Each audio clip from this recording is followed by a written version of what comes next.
um cubo de gelo a 0 graus Celsius, preso a uma mola, é totalmente imerso em um recipiente com água a 25 graus Celsius, conforme representa a figura.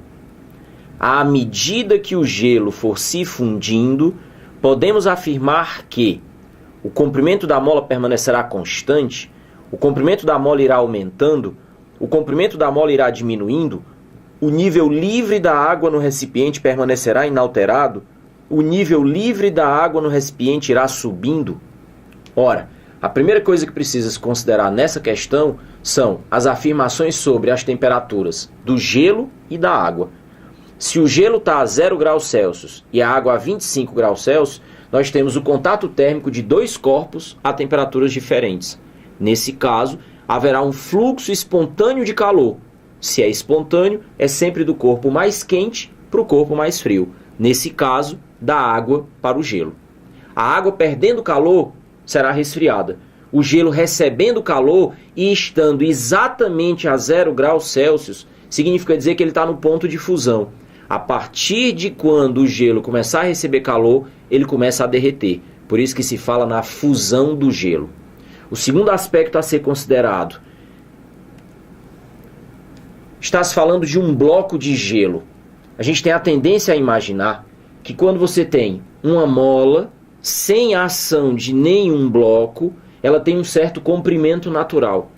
Quando um bloco é preso na extremidade da mola, a gente costuma imaginar e interpretar, porque essa é a situação mais comum, que o peso do bloco vai acabar elongando a mola e ela vai ficar com um tamanho maior do que o seu tamanho original.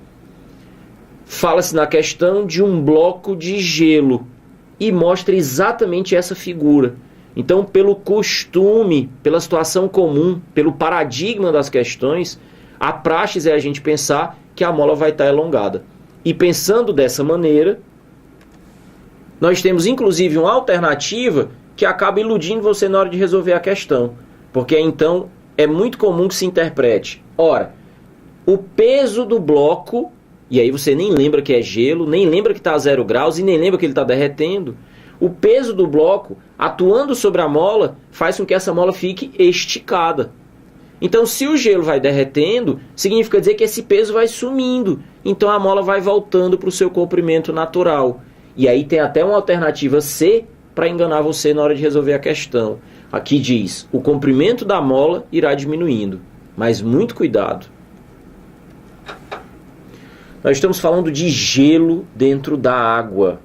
A densidade do gelo é menor do que a densidade da água. O que significa dizer que a tendência natural do gelo é flutuar na superfície da água.